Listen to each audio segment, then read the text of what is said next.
ሰላም ጤና ይስጥልን እንደምን አላችሁ? ይህ ሐሳብ ሚዲያ ነው። መሰናዶ ደግሞ የዛሬዎቹን አጀንዳዎቻችንን የፖለቲካና ማህበራዊ እንዲሁም ኢኮኖሚያዊ ክስተቶቻችን አሁን ሊያውም ዛሬ ድንገት ተነስተው የተከሰቱና የተፈጠሩ ሳይሆን ቀደም ብለውም በተለያዩ አጋጣሚዎች የሚነሱ በእንጥልጥል የቀሩን ጉዳዮች መሆናቸውን መለስ ብለን ለማስታወስ የምንሞክርበት አንድ ገጽ አንድ ንባብ ነው። ዛሬ ከዚህ ቀደሙ በተለየ መልኩ ዘለግ ያሉ ገጾችን እንገልጣለን። ስለ ኤርትራ እናወራለን። ማናት? ምንድናት? ምን ነበረች? የሚለውን ባልታየ መንገድ ለመመልከት ለማስመልከትም እንሞክራለን። የዛሬዋ ኤርትራ ከትላንቷ ጋር እምብዛም ልዩነት እንደሌለው በዛሬው አንድ ገጽ አንድ ንባባችን በከፊልም ቢሆን ለመመልከት እንሞክራለን። ከኤርትራ ጀርባ ለመኖሯ እነማን ነበሩ? በምን ምክንያትስ እዚህ ደረሰች? እንዲህ ደረት እያስነፋ በቀጠናው የዕድሜ ዘመኗ ሁሉ ስጋት እንድትሆን ያደረጋት መነሻው ምንድነው? ማን ነው የልብ የሰጣት? እንዴትስ ነበረች? እነዚህንና ሌሎችን መለስ ብላችሁ ትቃኙ ዘንድ ከዛሬም ጋር ታነጻጽሩ ዘንድ ወደ 27-28 ዓመታት ገደማ ወደ ኋላ ተጉዘን ለማስመልከት እንሞክራለን። ዛሬ ወደ ኋላ 27-28 ዓመታትን ሄደን የምንገልጠው ሪፖርተር መጽሔት ላይ 1991 ዓመተ ምህረት ልዩ ዘገባ በሚል ይህች ናት ኤርትራ በሚል ርዕስ የወጣውን ዘርዘር ያለ ጽሑፍ ይሆናል። በእግረ መንገድም በዚሁ መጽሔት ላይ ሌሎች የተጻፉ ጽሑፎችን ከዚሁ ጋር አሰናስለን እናቀርብላችኋለን። አብራችሁን ብትቆዩ እንወዳለን። መግለጣችንን እንጀምር። ይህች ናት ኤርትራ።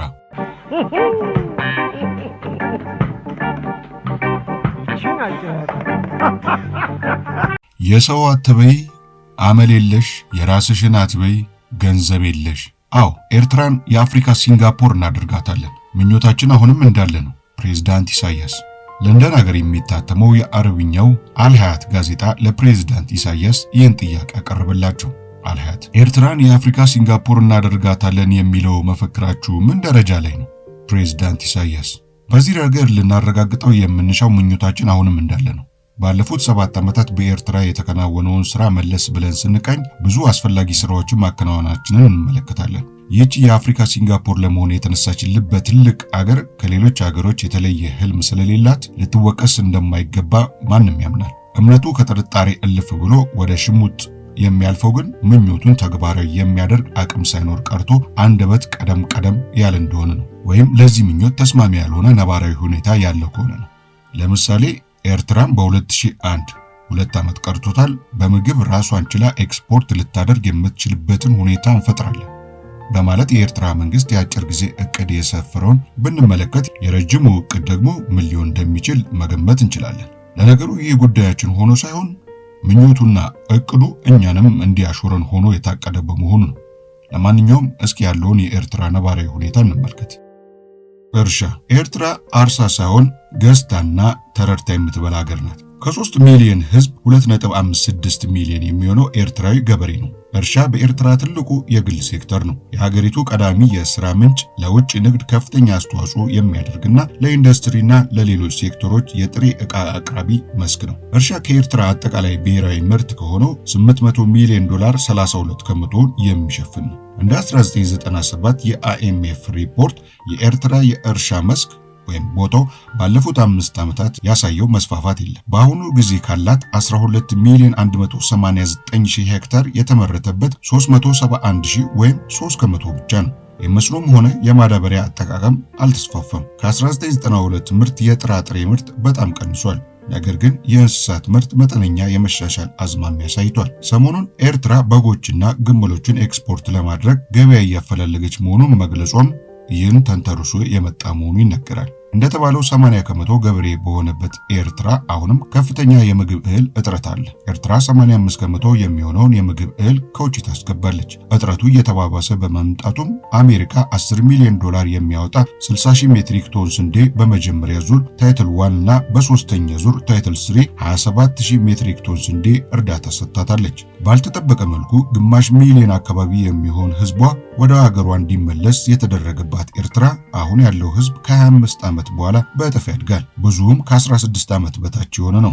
ባለፉት 6 ዓመታት የምግብ ምርት ሲቀንስ ህዝቧ እየጨመረ መጥቷል። የተንሰራፋ የመሬት ባለቤትነት ልማድና የባህላዊ የጋራ የመሬት ስሪት ባህል አሁንም ችግር እንደፈጠረ ነው። አሁን ቀረብ ባለው ጊዜ አስፈሪ የሆነው የምግብ እህል ምርት መቀነስ የኤርትራ ሚኒስትሮች ስብሰባ ትኩረት ሆኖ ነበር። የህዝብ ብዛት እየጨመረ የምግብ እህል በየዓመቱ እየቀነሰ በመሄዱ በጃንዋሪ 1998 የተሰበሰበው የሚኒስትሮች ካቢኔ ጉባኤ በምግብ እህል ራስን መቻል የሚል መፍትሄ አሳልፏል። በነገራችን ላይ ኤርትራ የኢትዮጵያን ድንበር የደፈረችው ይህ ስብሰባ በተደረገ በ4ኛ ወሩ ነው። ኤርትራ የእርሻ ቦታዋን ወይም የሚታረስ መሬቷን በ70,000 ሄክታር ማስፋት እንደሚጠበቅባት የአሜሪካኖቹ መግለጫ ያስረዳል።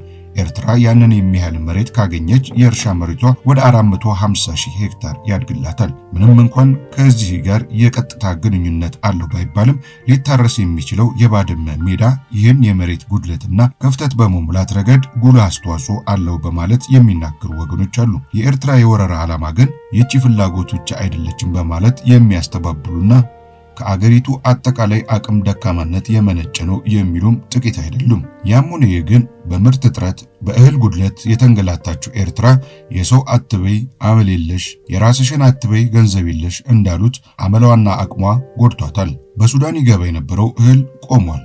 ከኢትዮጵያም ጋር አይሆን ሆናለች። የእህል ምርቷ ባለፉት 6 ዓመታት ውስጥ በጣም ቀንሷል። ቀደም ሲል እንደተመለከትነው ለምሳሌ በ1996 የኤርትራ ምርት 920,000 ኩንታል ሲሆን ይህ ከፍጆታዋ ጋር የሚመጣጠን አይደለም። በመሆኑም በዚህ ዓመት ከኢትዮጵያ $25 ሚሊዮን የሚገመት ጤፍ አስገብታለች። በቀጣዩ ዓመት ከፈረንሳይ 90,000 ሜትሪክ ቶን ስንዴ ገዝታለች። በኤርትራ በምግብ መስክ የሚቆጠርላት ሌላው ሀብት አሳ ነው። ምንም እንኳን አሳ ተፈጭቶ ተቦክቶና ተጋግሮ ሁለገብ ምግብ ባይሆንም በተወሰነ ደረጃ ሊያግዝ ይችላል። በዚህ ረገድ አሳ አስግሮ መመገብ የራሱ የሆነ ቴክኖሎጂ የሚጠይቅ በመሆኑ ኤርትራ ቴክኖሎጂውን ገና አላገኘችውም። የማስገሪያ መሳሪያዎችና ዘመናዊ ጀልባዎችን ከዘመናዊ የማቀዝቀዣ መሳሪያዎች ጋር መታጠቅ ከማጥመዷ በፊት የሚያስፈልጉ ቅድመ ሁኔታዎች ናቸው። እስካሁን ባለው አቅምም ቢሆን እየተመረተ ያለውን አሳ የመመገብ ልማድ ገና እየተፈለገ ነው። ኤርትራውያን አሳ በመብላት እንዲሰለጥኑ ብዙ ቅስቀሳዎች እየተሰሩ ነው። አሳ ማዘውተር ያልተለመደ በመሆኑ የሁዳዴ ጾም እየተጠበቀ ብቻ መሸጥ ግድ ሆኗል። በአጠቃላይ IMF በ1997 ባወጣው ሪፖርት እንዳመለከተው የኤርትራ ዓመታዊ አማካይ የምግብ ፍጆታ 400,000 ሜትሪክ ቶን ሲሆን ኤርትራ በሀገሯ ውስጥ ማምረት የምትችለው 180,000 ሜትሪክ ቶን ብቻ ነው። ያውም የአየሩ ጠባይ ደህና ከሆነ ነው። በተፈጥሮ የአየር ጠባይ የምትንገላታው ኤርትራ በገዛ ልጆቿ ስህተት የተነሳ እድሏ እንዳላማረ ነው ትንታኔዎች ሁሉ የሚያሳዩት።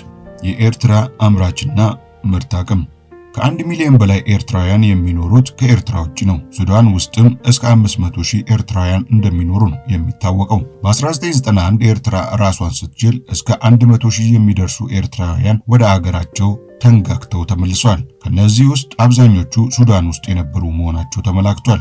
ኤርትራ ውስጥ ከሚኖሩት ኤርትራውያን መካከል በአምራች የሰው ኃይልነት የሚመደቡት 70,000 የሚሆኑት ብቻ ናቸው። በዚህ የአምራች የሰው ኃይል እጥረት ባለበት ኤርትራ ውስጥ ወደ 200,000 የሚጠጉ ኤርትራውያን በውትድርናው መስክ እንዲሳተፉ ተደርገዋል። ወደፊትም ይኸው ቁጥር እየጨመረ እንደሚሄድ ተገምቷል። በመሆኑም ሕፃናትና አዛውንት ኤርትራውያን ሲቀሩ ወደ ስራ ሊሰማሩና አምራች ሊሆኑ የሚችሉት 70,000ዎቹ ብቻ ናቸው። ከነዚህም የሥራ ዕድል የተፈጠረላቸው በጣም ጥቂቶች ናቸው። በኢንዱስትሪውም ሆነ በሁሉን አቀፍ የመሰረተ ልማት ዘርፍ ዋነኛው አንቀሳቃሽ ኃይል አምራች የሰው ኃይል ቢሆንም ኤርትራ በዚህ በኩል አልታደለችም። ያላትን የሰው ኃይል ቆጥባ መጠቀም አልቻለችም። ስለ ግማሽ የሚቆጠረው ኃይሏ በየአገሩ ተበትኖ ነው ያለው። አገሪቱ ውስጥም ካሉት ብዙዎቹ ለራሳቸውም ሆነ ለኤርትራ ሊጠቅሙ በሚችሉበት ሁኔታ ውስጥ አይደሉም። እጣቸው አፈናና ውትድርና ብቻ ሆኗል። ትኩረታቸውም ወደ ልማት ሳይሆን ወደ ጦርነት እንዲያነጣጥር ተደርጓል። በዚህ ሁኔታ ውስጥ ባለ አምራች ኃይል ስር ያለው የኢኮኖሚ ዘርፍ ምን ሊሆን እንደሚችል ማንም በቀላሉ መገመት ይችላል። በየአጋጣሚውና በተደጋጋሚ እንደሚገለጠው የኤርትራ ኢኮኖሚ ካልነበረው ወዳልነበረው ወርዷል። ሁኔታዎች እየተገለጡ ሲሄዱ የነገሮች ገጽታ ካሁን በኋላ በውሸት ሊከለሉ በማይችሉበት መልካቸው ተራቁቷል። የኤርትራ የንግድና ኢንዱስትሪ ሚኒስትር ኢንተርኔት ውስጥ ባኖረው ማስታወሻ ስለ አሁኑ ሳይሆን ስለ ድሮ ኢኮኖሚ ማውራት መርጧል። ኤርትራውያንም ሆኑ ስለ ኤርትራ ማወቅ የሚሹ ወገኖች ስለ ዛሬቱ ኤርትራ ሳይሆን ስለ ትላንቲቱ ኤርትራ እሱ ራሱ ውሸት ነው እንዲያውቁና እንዲኮሩበት ለማድረግ ተሞክሯል። ለምሳሌ ገና በመግቢያው ላይ እንዲህ የሚል መግለጫ ሰፍሯል። ቀደም ሲል የነበረው የኤርትራ ኢኮኖሚ የሚታወቀው ወደ ውጪ በምትልከውና በምታመርታቸው ምርቶች ነው። እነዚህ የቅባት እህሎች፣ የተለያዩ የሰብል አይነቶች፣ የተዘጋጁ ምግቦች፣ አትክልቶች፣ ፍራፍሬዎች፣ ከብቶች፣ ስጋ፣ አሳ፣ ጨው፣ ዕጣን፣ ሙጫ፣ ቆዳና ሌጦ፣ የቆዳ ውጤቶች፣ ጨርቃ ጨርቅ፣ ልብሶችና ሲሚንቶ ናቸው። እርግጥ ለአስርት ዓመታት የተካሄደው ጦርነትና የሀገሪቱ ተዘንግቶ መቆየት በተደጋጋሚ ከሚከሰተው ድርቅ ጋር ይችን ልብ በሏት ድርቋን በኤርትራ ኢኮኖሚ በአጠቃላይ በተለይም ደግሞ በወጪ ንግድ ላይ አሉታዊ ተጽዕኖ አሳድሯል። የእውነት ይሁን የውሸት ካልታወቀ ከዚህ የትናንትናነት በስተጀርባ ብዙ ቀውስ አለ። ለምሳሌ ከዚህ ማብራሪያ ቀጥሎ ከ1991 በኋላ ኤርትራ የመልሶ ማቋቋምና የመልሶ ግንባታ ፕሮግራሙን በኢኮኖሚ ሴክተር ሁሉ ተግባራዊ ለማድረግ እየታገለች ነው ካሉ በኋላ አሁን ወዳለው ተጨባጭ እውነታ ሲመጡ አቅሟን ሳያውቁ ይገልጻሉ።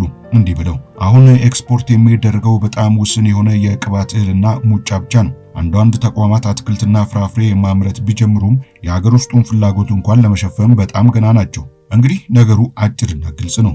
ሲንጋፖሯ ኤርትራ ኤክስፖርት የምታደርገው ውስን የቅባት እህልና ሙጫ ብቻ ነው። ሌላ ነገር የላትም። ይህንንም ማንም ሳይገልጠው ራሷ ናት የገለጠችው። ግን ይህን ለመናገር ብዙ ቃተተች። ታላቂቷ አገር ራሷንና ኪሷን በርብራ የምታገኘው ነገር ይህ ብቻ ነው። ግን መቼም ወግ ነውና ስታትስቲክስ አይቀርም። ስለዚህ ኤርትራ ዞር ብላ ደግሞ የምታወጣውን ዳታ እንመልከት። ኢምፖርት ማሽነሪ፣ ነዳጅ፣ የኢንዱስትሪ ውጤቶች፣ ምግብ። ኤክስፖርት የቅባት እህሎች፣ ሙጫ፣ አሳ፣ ጨው፣ የወተት ተዋጽኦ፣ ከብት፣ አትክልትና ፍራፍሬ። ኢምፖርት የምታደርግባቸው አገሮች አውሮፓ 48 በመቶ፣ እስያ 36 በመቶ፣ ሰሜን አፍሪካ 7 በመቶ፣ አፍሪካ 9 በመቶ። ኤክስፖርት የምታደርግባቸው አገሮች አፍሪካ 71 በመቶ፣ 67 በመቶ፣ ኢትዮጵያ፣ እስያ 20 በመቶ፣ አውሮፓ 9 በመቶ። እንግዲህ ታላቂቷ የኢንዱስትሪ አገር ሰውም ሲገልጻት ሆነ ራሷ ስትናገር የሚታየው ገጽቷ ይህ ነው። ለምሳሌ ወደ ኢትዮጵያ 67 በመቶ ኤክስፖርት ታደርጋለች ሲባል በምርት ከኢትዮጵያ በልጣ ነው ማለት አይደለም። ቀደም ሲል ከተዘረዘሩት የኤርትራ የኤክስፖርት ሊስቶች ውስጥ ኢትዮጵያውያን ትዝ የሚለን ነገር ቢኖር ምናልባትም ጨው ብቻ ነው። እሱም ቢሆን አጋጣሚ ሆኖ በኤርትራ የኢትዮጵያ አካልነት ወቅት በተፈጠረ ግንኙነት ለመደጋገፍና ለእርዳታም ሲባል የመጣ ነው እንጂ ሰሞኑን እባካችሁ ጨዋችንን ግዙን እያሉ ኢንቨስተሮች የሚለምኑትን የክልል 5 አካባቢዎችን መመልከት እንችላለን። አመጣጡም በነፃ ሳይሆን በገንዘብ ነውና ብራችንን ይጭነቀው እንጂ ከየትም ልንገዛው መቻላችንንም አሳይተናል።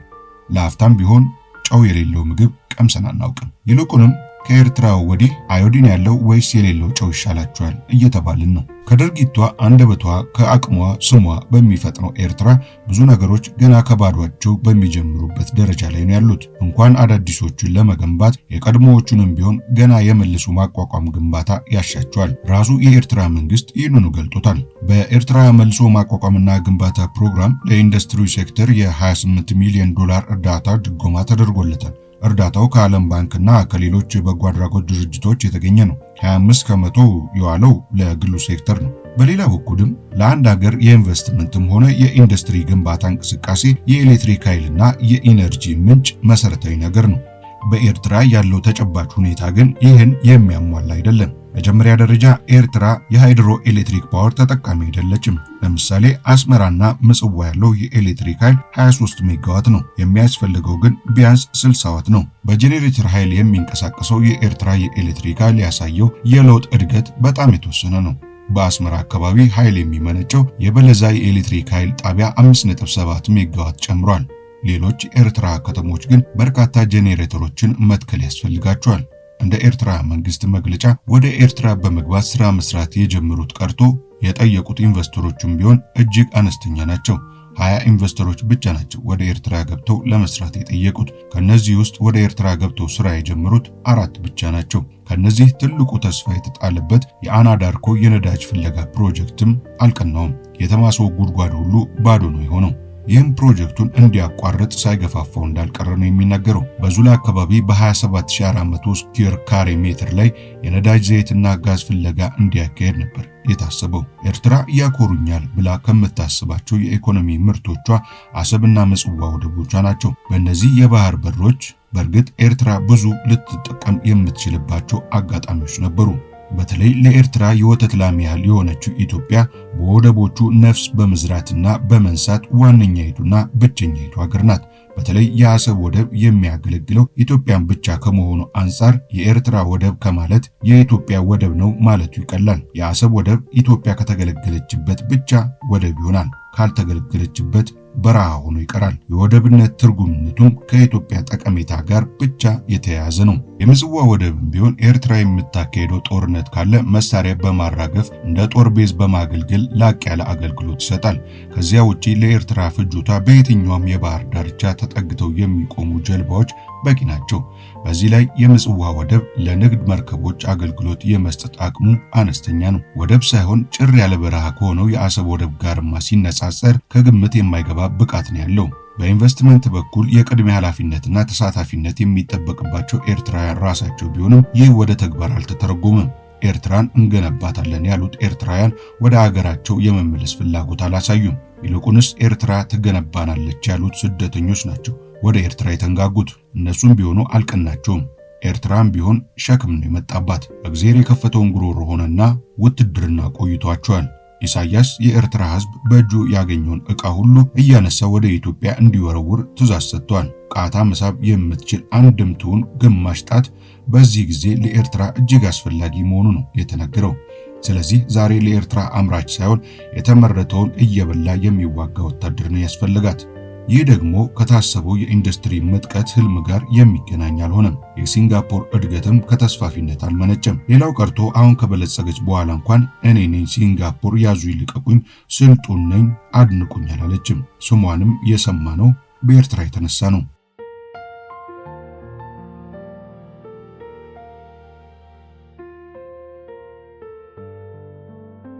የተከበራችሁ የሐሳብ ሚዲያ ወዳጆች ገጻችንን መግለጥ ቀጥለናል። አሁን ደግሞ ወደ ሌላኛው ገጽ ልንገባ ነው። ኤርትራ በአሜሪካ እርዳታና ግምገማ ስር። መጀመሪያ ስትጀምርም እዚያው ኤርትራን የጀመረችው። ኤርትራ ያኔ ከኢትዮጵያ ጠቅላይ ግዛት አንዷ በነበረችበት በቀዳማዊ ኃይለ ሥላሴ ዘመን ማለት ነው። አጠቃላይ ሁኔታው እንዲህ ነበር። እንደ አውሮፓውያን አቆጣጠር ግንቦት 22 1953 አሜሪካ በአስመራ የሚገኘውን የቃኘው ሻለቃን የ25 ዓመት የሊዝ ውለታ የሚያስገኝላትን ስምምነት ከኢትዮጵያ አገኘች። ቦታውም ለመገናኛ ጣቢያ አገልግሎት እንዲውል የታቀደ ነበር።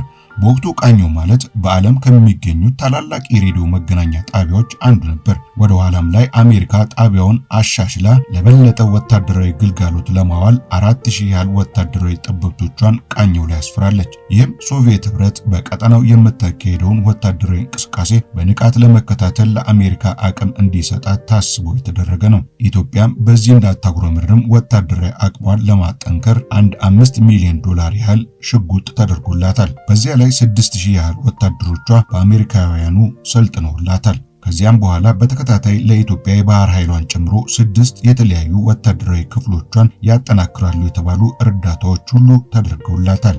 እንደ አሜሪካውያኑ እምነት ቆቋ ኢትዮጵያ ግን ነገር አሜሪካ ሁሉ አልጠማትም። በዚያ ላይ ተደረገልሽ የሚባል ወታደራዊ እርዳታ ሁሉ የምስል መሆኑ አልጠፋትም። ስለዚህ በ1956 መባቻ አካባቢ እንደ አውሮፓውያን አቆጣጠር ለዋሽንግተን ግልጽ ጥያቄ አቀረበች። ረዳው ብለሽ ስም ሆነሽ ካልቀረ በደንብ እርጅኝ። እርዳታም ይሁን በረጅም ጊዜ ክፍያ የሚታሰብ ብድር አንቺ በምትፈልጊው ሳይሆን እኔ በምፈልገው መንገድ ወታደራዊ አቅሜን እንድገነባ እድል ስጭኛለች። ጥቅምት 1956 እንደ አውሮፓውያን አቆጣጠር ላይ የአሜሪካ ብሔራዊ የጸጥታ ካውንስል ጉዳዩን ተቀምጦ መከረበት። አውጥቶ አውርዶ ይሁን አለ። ከዚያ በኋላ በተለይ ከ1960ዎቹ ወዲህ የኢትዮጵያ ወታደራዊ ኃይል ግንባታ ሁሉ በአሜሪካውያኑ የሚታገዝ ሆነ። ዘ ዩናይትድ ስቴትስ ሚሊተሪ አሲስታንስ ግሩፕ የተባለው ቡድንም 3000 አሜሪካውያንን ይዞ ለእርዳታ ተቋቋመ። በመሆኑም ወደ 23000 የሚጠጉ ኢትዮጵያውያን የጦር መኮንኖች ወታደራዊ ስልጠናቸውን በቀጥታ ከአሜሪካ አገኙ። ከነዚህ ውስጥ 20 የሚሆኑት ወደ ኋላው ላይ የደርግ አባል የሆኑ ናቸው። አሜሪካ ድረስ ሄደው እንዲሰለጥኑ እድል ከተሰጣቸው 4000 ወታደሮች መካከልም መንግስቱ ኃይለማርያም አንዱ ነበሩ። በዚህ አይነት ድጋፉ ቀጥሎ በ1974 እንደ አውሮፓውያን አቆጣጠር የኢትዮጵያ የጦር መሳሪያ ሽያጭ እስከነመዋጩ ሙሉ በሙሉ በአሜሪካ ቁጥጥር ስር ዋለ። ንጉሱን ደርግ እስከጣላቸው 1974 እንደ አውሮፓውያን አቆጣጠር ድረስ ወታደራዊ እርዳታው ያለምንም መደነቃቀፍ ቀጠለ። በዚሁ ዓመት እንዲረሸኑ ከተደረጉ 60 ሚኒስትሮች መካከል አሜሪካ ያሰለጠነቻቸው በርካታ ከፍተኛ ወታደራዊ መኳንንት የሚገኙበት ሆነ። ይህም አሜሪካን አሳዘነ። ደርግ መመሪያው ሶሻሊዝም መሆኑን በአዋጅ መደንገጉም የአሜሪካን ጥርጣሬና ጥላቻ ከፍ አደረገው። በሌላ በኩል ደግሞ የሶቪየት ህብረትን መሳሪያ እስኪበቃት የታጠቀችው ሶማሊያ ኢትዮጵያን ለመጉረስ የቃጣችበት ጊዜ ከተፋለ። አሜሪካ ሁለቱንም ማመዛዘን ግድ ሆነባት። የአካባቢውን ወታደራዊ ሚዛን ለማስተካከል በሚል ለኢትዮጵያ ስትሰጥ የነበረውን ወታደራዊ እርዳታ ልትገፋበት ወደ መወሰን አደላች። ቀደም ሲል በቪየትናም አቅደው የፈበረከችውን የ200 ሚሊዮን ዶላር መሳሪያ ወደ ኢትዮጵያ ለማዞር ማሰላሰል ያዘች። የኤፍ5 ወይም ኤፍ5 ስኳድሮን ጀቶችንም ከኢራን ወደ ኢትዮጵያ ለማዛወር አሰበች። ይሁን እንጂ የታሰቡት ወታደራዊ እርዳታዎች ሁሉ ደርግን ለመጫን ሲባል ዋጋቸው እንዳይቀመስ ተደርገው የቀረቡ ነበሩ። ደርግም በዚህ ማጉረምረም ያዘ። እንዲያውም እስከ ዛሬ ድረስ ኢትዮጵያ ከአሜሪካ ጋር ያላትን ወታደራዊ ስምምነት ሁሉ ካልመረመርኩ ማለት አመጣ። ለኢትዮጵያ የተገባው ወታደራዊ እርዳታም በሰበብ አስባቡ እየተጓተተ አልደርስ ማለቱ ጥያቄ አስነሳ። ኢትዮጵያ ለመሳሪያ ግዢ የከፈለችውንም ገንዘብ ሰበብ ፈጥራ ያዘችው። ይህም በአዲስ አበባና በዋሽንግተን መካከል ለመጀመሪያ ጊዜ የከረረ ውዝግብ አስከተለ። ለመሆኑ የደርግ አካሄድ ወዴት ይሆን? ጭልጥ ወዳለው ጸረ አሜሪካዊነት ይለወጥ ይሆን የሚል ጥርጣሬ ተነሳ። ይህ መጣራት እንዳለበት ታመነበት። በዚህ መካከል በ1976 እንደ አውሮፓውያን አቆጣጠር ኮሎኔል መንግስቱ ሹልክ ብለው ወደ ሶቪየት ህብረት ሄዱ። ከሞስኮ ባለስልጣናትም ጋር ተወያይተው የ385 ሚሊዮን ዶላር የመሳሪያ ግዢ ስምምነት ፈጽመው ተመለሱ። ይህም አሜሪካ በኢትዮጵያ ላይ የነበራትን የወታደራዊ ሞኖፖሊ ለመጀመሪያ ጊዜ ያሳጣት ሆኖ ተገኘ። ይጣራ ለተባለው የኢትዮጵያ አቋምም ፍንጭ መገኘቱን በኮንግረስ የተመደበው አጣሪ ኮሚቴ ፌብሩዋሪ 1977 ላይ አሳወቀ። ከዚያ አለቀ። ከአሁን በኋላ እጄንም ከወታደራዊ እርዳታ እግሬንም ከቃኘው አውጥቻለሁ ስትል አሜሪካ ለደርግ አሳወቀች። ቢሆንም ግን ቀስ በቀስ ነበር ያሰበችው። ምናልባትም የምትሰራውን ሰርታ ሁኔታዎችን ማስተካከል ትችል እንደሆን ቆየት ማለት አቅዳ ነበር። ውጪ አለ ደርግ። መጀመሪያ የአሜሪካ ወታደራዊ አማካሪ ማግ አባላት በሳምንት ጊዜ ውስጥ አገሪቷን ለቀው እንዲወጡ አዘዘ። ኤፕሪል 1977 ላይ ቃኘውን ዘግታችሁ አንድም አሜሪካዊ እዚህ ግድም እንዳላይ ብሎ የያዙትን ይዘው የተቀረውን ጥለው እንዲወጡ ቀጭን ትዕዛዝ ሰጠ። አሜሪካ የነበረውን ወታደራዊ ውልና ቃኞ በሊዝ ገዝቼበታለሁ ያለችበትን የሊዝ ውለታ ሁሉ ደርግ አልሰማ ማለቱ እያንገበግባት ውልቅ አለች። ከዚያ በኋላ ደርግና ሶቪየት ፍቅር ሆኑ። በገዛ ስህተቷና ድክመቷ አሜሪካ ቂም ያዘች። ለመሳሪያ መግዣ ኢትዮጵያ የከፈለችውን ገንዘብ ወርሳ መሳሪያውንም ከልክላ ለዚያድ ባሬ አሳልፋ ልትሰጠን የነበረችውን አሜሪካን የጠላ ኢትዮጵያም እንዲሁ ቂም ያዘ።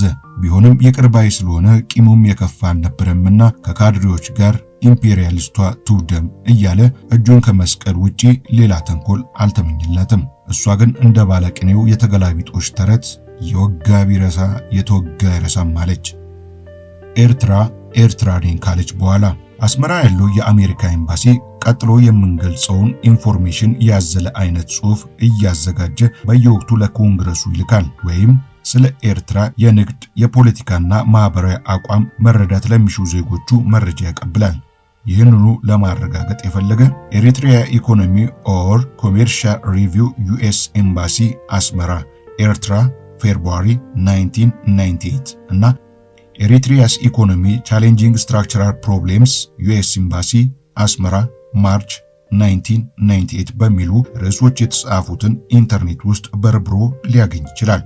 ሌሎችም አሉ። ከሁሉም ተለቃቅመው የተቀናባበሩት እንዲህ ቀርበዋል። ከጃንዋሪ 31 እስከ ፌብሩዋሪ 3 ድረስ ኢሳያስ ሊቢያን የጎበኙበት ለጦር መሳሪያና ለጦር ማሳደሪያ የሚውል ገንዘብ ልመና ብቻ ሳይሆን የኢኮኖሚ ስምምነትም ለመፈራረም ነው። ለዚህም በናቅፋ ለውጥ ሳቢያ የደረሰውን የምንዛሪ ውድቀት እንዲያንሰራራ ለማድረግ ነው። የኤር ሊቢያ ባንክን ለማቋቋም የተስማሙትም በዚሁ የተነሳ ነው። ከዚያም ውጪ በፋይናንስና ኢንሹራንስ ተቋማት ዘርፍ ሊቢያ የመጀመሪያዋ ኢንቨስተር እንድትሆን ለመጋበዝ ነው። ኢሳያስም አጸፋውን ሊቢያ በሎከርቢው ሳቢያ የተጣለባትን ማዕቀብ በመቃወም ድጋፍ ለመስጠት ለኮሎኔል ጋዳፊ ቃል የገቡበት ነው። በነገራችን ላይ የሊቢያ አየር ጠባይ ዛሬ ተለውጦ ተጠርጣሪዎቹን 2 ሊቢያውያን አሳልፋ ሰጥታለች። ከፌብሩዋሪ 4 እስከ 7ም ኢሳያስ ወደ ግብጽ ጎራ ብለው ሙባረክን አነጋግረዋል። ስለ ጋራ ጠላታቸው ስለ ሱዳን ሳያንሹካሹኩ እንዳልቀሩ ነው አሜሪካውያን የገመቱት። ሁሉም የየራሱን ነውና ኢትዮጵያም ቢሆን መቼም ቢያንስ ስሜን ሳያነሱ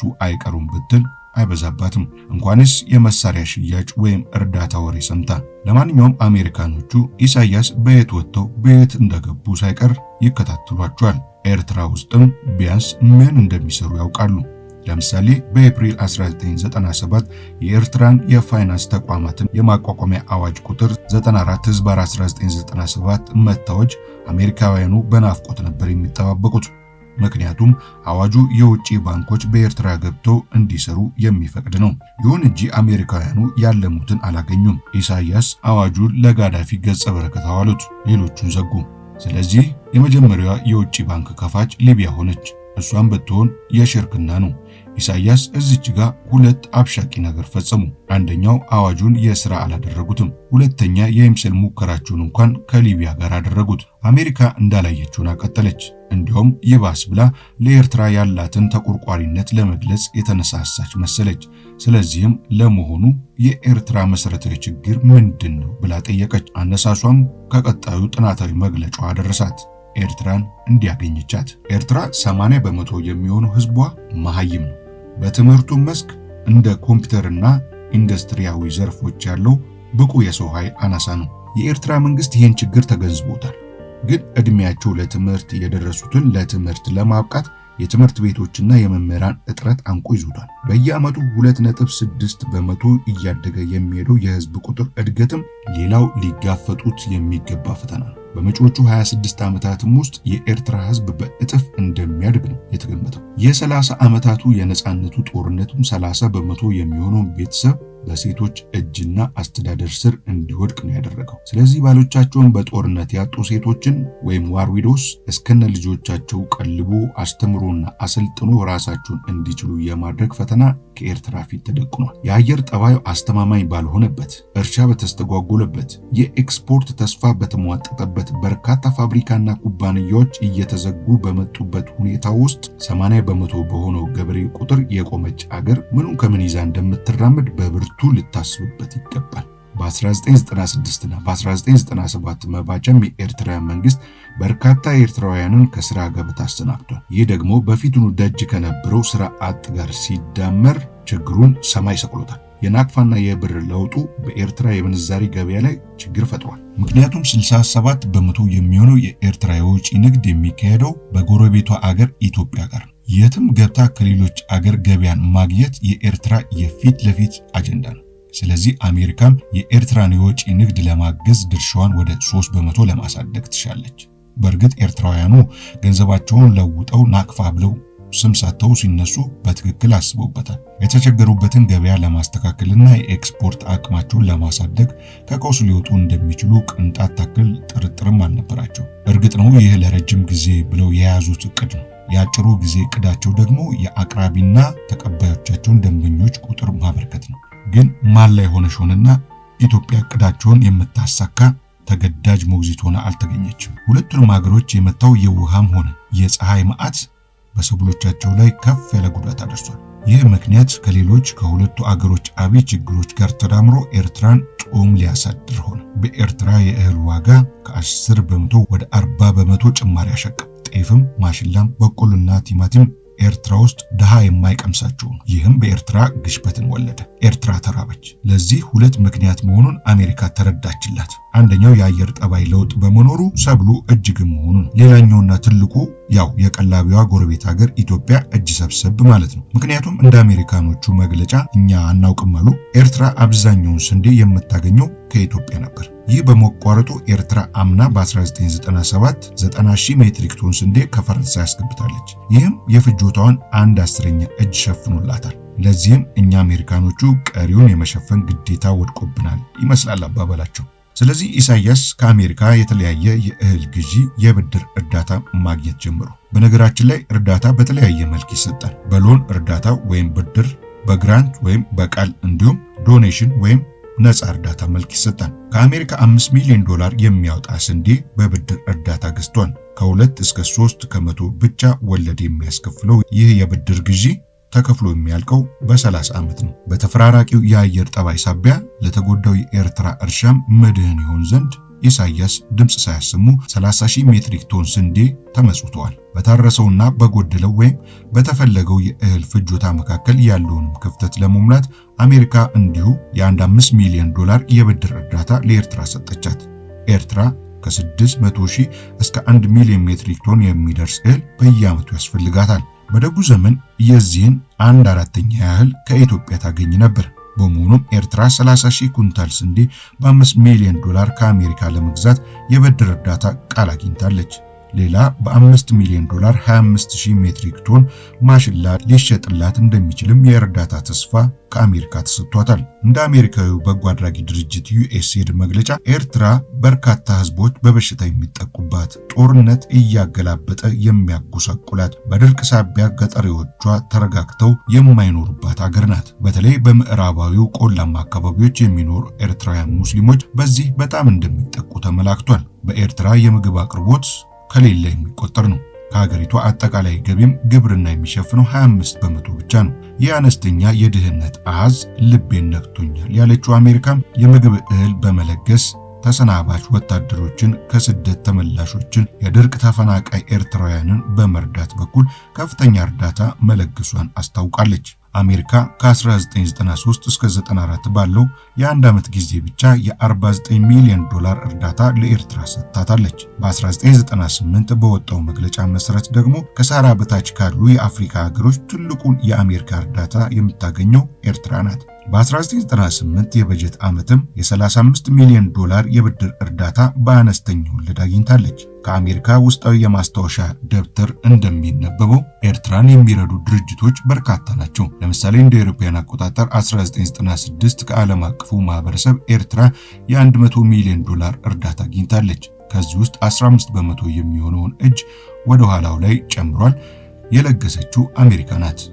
ከሷ ለጥቀው ጣሊያን፣ ጀርመንና የአውሮፓ ህብረት ከፍተኛውን ስፍራ ይዛሉ። የስካንዲኔቪያን ሀገሮች UNDP፣ ዩኒሴፍ እና የመሳሰሉት ዓለም አቀፍ የእርዳታ ተቋማትም እንዲሁ ይለግሳሉ።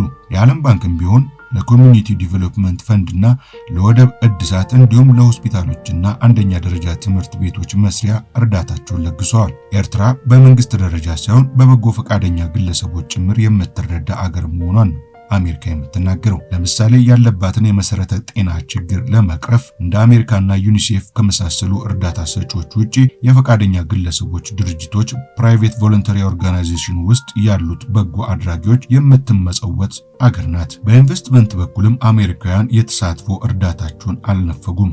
ለኮንግረሳቸው እንደቀረበው የማብራሪያ ሪፖርት በኤርትራ ያለው የቢሮክራሲ ሁኔታ የሚያፈናፍን አይደለም። በተለይ ከኤርትራውያኑ ጋር በሽርክና ለመስራት የማይፈቅዱት የውጭ ኢንቨስተሮችና ኩባንያዎች ብዙ መሰናክል ይገጥማቸዋል። በእርግጥ ኤርትራ ውስጥ ቢዝነስ ለማካሄድ አንድ ጥሩ እድል አለ ይላሉ አሜሪካኖቹ። በአንጻራዊነት ሲታይ ከሌሎች የአፍሪካ ሀገሮች በተሻለ ሁኔታ እንደ ኤርትራ ባለች ትንሽ ሀገር ውስጥ የመንግስት አካላትንና ውሳኔ ሰጪ ሚኒስትሮችን በቀላሉ ማግኘትና ወዳጅነትን መፍጠር ይቻላል። እንዲያ ያለ የወዳጅነት እድል ስለገጠማቸውም ሊሆን ይችላል ኤርትራ ውስጥ ወደ 28 የሚሆኑ አሜሪካ ነክ የቢዝነስ ተቋማት አሉ። ኢትዮጵያ ውስጥ እስከ 180 ይደርሳሉ ይባላል። እነዚህና ወደፊት ኢንቨስት ሊያደርጉ የተስፋ ቃል የሰጡ ሲደመሩ ለኤርትራ ትልቅ የኢኮኖሚ ድጋፍ የሚሰጡ መሆናቸው ነው የታሰበው። ተሳታፊዎቹ አሜሪካውያን ኢንቨስተሮች በኤርትራ ያፈሰሱትና ሊያፈሱ ያቀዱት $300 ሚሊዮን ያህል ነው። በእርግጥ እንደ ጣሊያን፣ ኮሪያና ኩዌት ከመሳሰሉት አንጻር ሲታይ የአሜሪካ ኢንቨስተሮች በመካከለኛ ደረጃ የሚመደቡ ናቸው። ዋና ዋናዎቹ የአሜሪካ ኢንቨስትመንት ተቋማት አናዶርኩ የነዳጅ ኩባንያ፣ ኮካኮላ፣ ካተርፒላር እና ፊሊፕስ ዶጅ የማዕድን ፍለጋ የመሳሰሉት ፕሮጀክቶች ናቸው። አናዳርኮ የነዳጅ ኮርፖሬሽን ከጣሊያኑ የነዳጅ ኩባንያ አጂፕ ጋር በመሆን በቀይ ባህር ዳርቻ የነዳጅ ፍለጋ ስራ ለመስራት አቅዷል። በዙላና ኤድ አካባቢዎች ባደረገው በዚህ የፍለጋ ስራ አጂፕ ከአናዶርኮ 30 ከመቶውን ድርሻ ይወስዳል። አጸፋውን ደግሞ ቱኒዚያ ውስጥ ካለው ፕሮጀክቱ 50 ከመቶ የሚሆነውን አጂፕ ለአናዶርኮ ይሰጣል። እንዲያ ባለ ስምምነት ነበር ፍለጋ ሊጀምሩ ያሰቡት። ብዙ የማዕድን ፈላጊ ኩባንያዎችም ከራሳቸው አቅም ማነስ ሲሆን በፍላጎት እጦት ተስፋ ሰጪ ነገር ባለማየታቸው እየዘጉ ውልቅ ብለዋል። እንደ አሜሪካውያን መረጃ አሜሪካ ኤርትራ በብዙ መንገድ ነው ልትታደጋት የሞከረችው። እሷ እንደምትለው ለምሳሌ ፌብሩዋሪ 4 1998 አስመራ ውስጥ አንድ የአሜሪካ ቢዝነስ ካውንስል ቢሮ በአዲስ መልክ ተቋቋመ። ይህ ቢሮ አሜሪካን ቢዝነስ ካውንስል ኤቢሲ ወደ $8 ሚሊዮን በሚጠጋ ወጪ አሜሪካ ስሪት የሆኑ የኮንስትራክሽን ዕቃዎችን ለማምረት የሚያግዝ ፋብሪካ ለማቋቋም የሚረዳ ነው። አስመራ ውስጥ የአሜሪካ ስታንዳርድ ያላቸው የመኖሪያ ቤቶችና ህንፃዎችንም ለመገንባት አልሞ ነው የተነሳው። ከዚህ ኤቢሲ ጋርም የአሜሪካ ኤምባሲ በቅርብና በጋራ ይሰራል። ከዚህም አልፎ ከአሜሪካ ንግድ ምክር ቤትም ሆነ የንግድ ሚኒስቴር የአሜሪካ ሸቀጦች፣ የእርሻ ነክ አገልግሎት ሰጪዎች፣ ኢነርጂና ማኑፋክቸሪንግ ሴክተሮች የሚንቀሳቀሱበትን መልክ ለማደራጀት ሴሚናር ያዘጋጃል። ኤርትራ እንደ አብይ መኩሪያዋ ያዘጋጀችውን የቱሪዝም ኢንዱስትሪ ገበያ ግን አሜሪካኖቹ የወደዱትም የቋመጡለትም አልሆነም። ስለዚሁ ባሰፈሩት ጥንቅር ላይ ይህን ጽፈዋል። ቱሪዝም በኤርትራ በዋናነት ከተያዙ ሴክተሮች አንዱ ነው። ኢንቨስተሮችም በብዛት ሊሳቡበት ይችላሉ የተባለው ወደዚህ ስፍራ ነው። በተለይ የዳህላክ ደሴት ይህ ነው የማይባል ተስፋ ተጥሎበታል። በቱሪስቶች መካከል የቀድሞ የሶቪየት ህብረት የባህር ኃይል ቤዝ፣ ዋና ዋና የአርኪኦሎጂ አካባቢዎች እና አዕዋፍ ናቸው። እንደ ፈረንሳይ፣ ኩዌት፣ ሳውዲ አረቢያ ውስጥ ያሉ አንዳንድ ባለሀብቶች ወደ እነዚህ አካባቢዎች መጥተው ኢንቨስት ሊያደርጉ ዳርዳር ብለዋል። የአሜሪካውያኑ ባለሀብቶች ግን ያልወደዱት መሆኑን የተነገረው። ምክንያቱም የኤርትራውያኑ ቅጥ ያጣው ምኞት ከአሜሪካውያኑ ባለሀብቶች ፍላጎትና አቅም ጋር የተጣጣመ አልሆነም። ስለዚህ እየተዉት ተመለሱ። ሌላው አሜሪካኖቹ ተረዳንለት ያሉት የኤርትራ ሀብት አሳ ነው። እነሱ እንዳሰፈሩት የፋኦ ወይም የዓለም ምግብ ፕሮግራም ግምት ኤርትራ 70,000 ቶን አሳ በዓመት ማስገር ትችላለች። እስከ ቅርቡ ድረስ ያለው አቅሟ ያስመረታት ግን ከ7,000 ቶን ያነሰ ነው። ኤርትራ በዚህ ረገድ ያላትን አቅም ብታዳብር በተለይ በምግብ እጥረት በኩል ያለባትን ችግር በመጠኑም ቢሆን መቅረፍ ትችላለች። ያውም የአሳ አመጋገብ ባህልም አብራ ከፈጠረች ነው። ከዚህ ውጪ ግን ኤርትራ በምግብ ካላት መሬት 26 ከመቶ ወይም 32.2 ሚሊዮን ሄክታር የሚሆነው ቢታረስ መቼም ምንም አይል ያበቅላል። ከዚህ ውስጥ የታረሰው ግን 12 በመቶ ብቻ ነው። ይህም ሆኖ ግን የኤርትራ መንግስት በ2001 በምግብ እህል ራሱን የመቻል እቅድ አለው። አሜሪካኖቹ እንዳላቸው መረጃ ከሆነ እንዲህ ያለውን እቅድ ይዞ የሚጓዝን መንግስት አሜሪካ ለማበረታታት ጉጉት እንደነበራት ነው የገለጸችው። እንደሷ አገላለጽ በእርግጥ የኤርትራ መንግስት ነፃነቱን ከኢትዮጵያ ከተቀዳጀበት ጊዜ አንስቶ ለውጥ ሳያሳይ ባለበት የቆየ መንግስት ነው።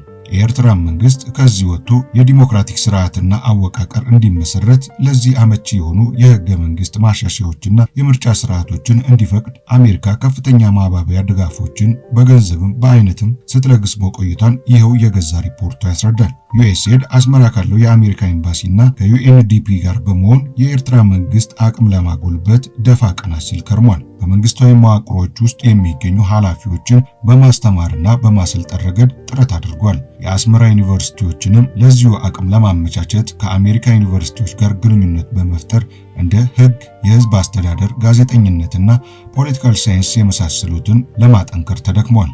አስተዳዳሪዎችን፣ ዳኞችን ለማሰልጠን የኤርትራ የማኔጅመንት ተቋም በማቋቋም ለመደገፍ ያለ እንቅልፍ ተሰርቷል። ሌላው ቀርቶ የሴቶች ማህበራትን በማጠናከር ረገድ አሜሪካ እርዳታዋን ስትለግስ ቆይታለች። የኤርትራ ፕሮፌሽናሎችም ዲሞክራሲ ዘልቃቸው እንደው በማለት በራሷ በአሜሪካ ድጋፍ በአውሮፓና አሜሪካ እየተዘዋወሩ ስለ ዲሞክራሲያዊ ስርዓት አወቃቀርና ባህል ልምድ እንዲያገኙ ብዙ ተጥሯል። በአጠቃላይ አሜሪካ ለኤርትራ ቀደም ሲል የገለጽናቸውን እርዳታዎች በተለያዩ መስኮች ስትለግስ ቆይታለች። ከሳህራ በታች ካሉ የአፍሪካ ሀገሮችም በነፍስ ወከፍ ገቢ ሲሰላ ትልቁን እርዳታ ያገኘች ሀገር ኤርትራ ናት። ኤርትራን የሚረዱ ሌሎች ሀገሮች ድርጅቶችና ግለሰቦች ጭምር ሳይቀሩ ያሉ መሆናቸውን ከአሜሪካኖቹ ሪፖርትና ጥናቶች መረዳት እንችላለን። ኤርትራ በሆድም በገንዘብም በስልጠናም ሳይቀር ስትረዳን የኖረችው። የኤርትራ መሪዎች ግን አገራቸው እርዳታ እርሟ እንደሆነ ሲናገሩ ኖረዋል። ኢሳያስ በሪፖርተር መጽሔት ቅጽ 1 ቁጥር 1 መስከረም 1990 የተናገሩትም ይህንኑ ነው የሚያረጋግጠው። መውሰዳቸውንም አለመውሰዳቸውንም ሁለቱንም። እርዳታ ብናገኝ ኖሮ እስካሁን ካደረግነው የበለጠ ማድረግ እንችል ነበር። እኔ አይመስለኝም። በተግባር ሞክረናል። የ5 ዓመት ልምዳችንን ጥናት ለማካሄድ ሞክረን ነበር። በእርዳታ መልክ በነፃ ተሰጠን የሚባለውና በረጅም ወይም በቀላል መንገድ የሚፈለግ ብድርና የተወሰነም ግራንት ያገኘነውን የት ነው ያዋልነው ብለን ገምግመናል። ከደረስንበት የሚያስገርም ሀቅ አንዱ ይህን ያህል እንሰጣችኋለን ይላል እንጂ የሚሰጠው ከ65 በመቶ አይበልጥም። ተሰጠ ከተባለውም በፕሮጀክቶቹ ላይ ምን ያህሉ ስራ ላይ ዋለ ቢባል ከ10 እስከ 30 ከመቶ አይበልጥም። የተከበራችሁና የተወደዳችሁ የሐሳብ ሚዲያ ቤተሰቦች ለዛሬ አንድ ገጽ አንድ ንባብ ያሰናዳንላችሁ ዘለግ ያለ የገጽ ንባብ ይህን ይመስል ነበር። ቸርን ሰንብት።